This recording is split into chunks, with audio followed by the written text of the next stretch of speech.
எல்லாருக்கும் வணக்கம்.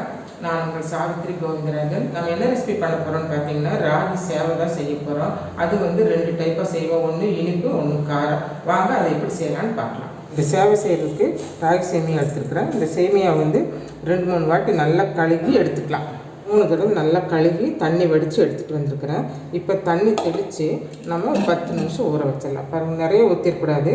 இப்போ நல்லா தண்ணி தெளித்து தெளிச்சுட்டு இப்படி நல்லா குளிக்க விட்டுட்டு ஒரு 10 நிமிஷம் ரெஸ்ட்டில் வச்சிடலாம். பாருங்கள், இந்த ராகி சேமியா வந்து நம்ம தண்ணி தெளித்து ஒரு 10 நிமிஷம் ஊற வச்சுருந்தோம். நல்லா ஊறிடுச்சுங்க. பாருங்கள், இப்படின்னா அமுத்துனா இந்த மாதிரி வரணுங்க.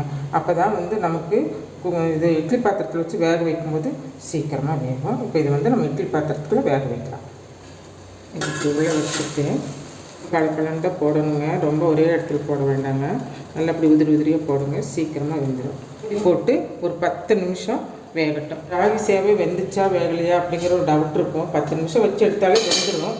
அப்புறம் அப்படி இல்லைன்னா இப்படி ஒரு நான் கத்தி எடுத்துருக்கேன், நீங்கள் ஸ்பூன் அந்த மாதிரி எதாவது எடுத்துக்கோங்க. வச்சு இப்படி தண்ணி நினச்சிட்டு இப்படி நம்ம இப்படி குத்தி பார்த்தோம்னா இதில் ஒட்டக்கூடாது. பார்த்தீங்களா, நல்லா வெந்துருச்சு. இப்போ நம்ம இதை எடுத்து வேறு பாத்திரத்துக்கு மாற்றி ஆற வச்சுக்கலாம். இப்படி இட்லி எல்லாம் எடுக்கிறோமோ அந்த மாதிரி வந்துடும். பாருங்கள், இந்த மாதிரி வந்துடும். இது இப்படி நம்ம நல்லா உதுத்துட்டு ஆற விடணும். சேவை வந்து நம்ம தாளிச்சிக்கலாம். தேவையான எண்ணெய் ஊற்றி நம்ம கடுகு சேர்த்துக்கலாம். இதில் உளுந்து பருப்பு, பருப்பு ஒரு 1/2 ஸ்பூன் சேர்த்துக்கலாம். மீடியம் சைஸ் வெங்காயம் கட் பண்ணி வச்சுக்கிறேன். காரத்துக்கு வேண்டி பார்த்திங்கன்னா 3 பச்சை மிளகாய் எடுத்துக்கிறேன். கொஞ்சமாக ஒரு 1/4 ஸ்பூன் இஞ்சி சேர்த்துக்கிறேன். ஃப்ளேவருக்கு வேண்டி ஒரே ஒரு வரமிளகாய் சேர்த்துக்கலாம். வெங்காயம் நல்லா வதங்கிடுச்சு. இது கூட நம்ம கருவேப்பிலை சேர்த்துக்கலாம்.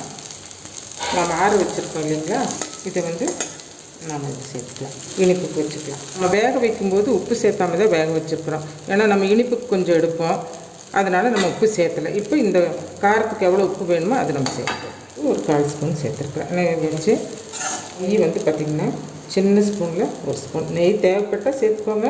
ஆனால் நெய் சேர்த்துனா உங்களுக்கு நெய் சேர்த்துன ஸ்மெல்லாம் வராது, ரொம்ப நல்லா இருக்கும். தேங்காய் வந்து ஏற்கனவே தேங்காய் சேர்த்து தலை தூவி நம்ம இறக்கிடலாம்.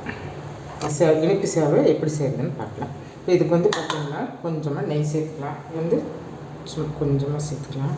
சுகர் வந்து உங்கள் தேவைக்கு ஏற்ற மாதிரி சேர்த்துக்கோங்க. தேங்காய் உங்கள் விருப்பம், உங்களுக்கு எவ்வளோ தேவையோ அவ்வளோ சேர்த்துக்கோங்க. சேர்த்துட்டு இப்போ இது எல்லாமே மிக்ஸ் பண்ணால் நமக்கு இனிப்பு சேவை ரெடி ஆகிடுச்சு. ராகி சேவை இனிப்பு காரம் 2மே ரெடி ஆகிடுச்சு.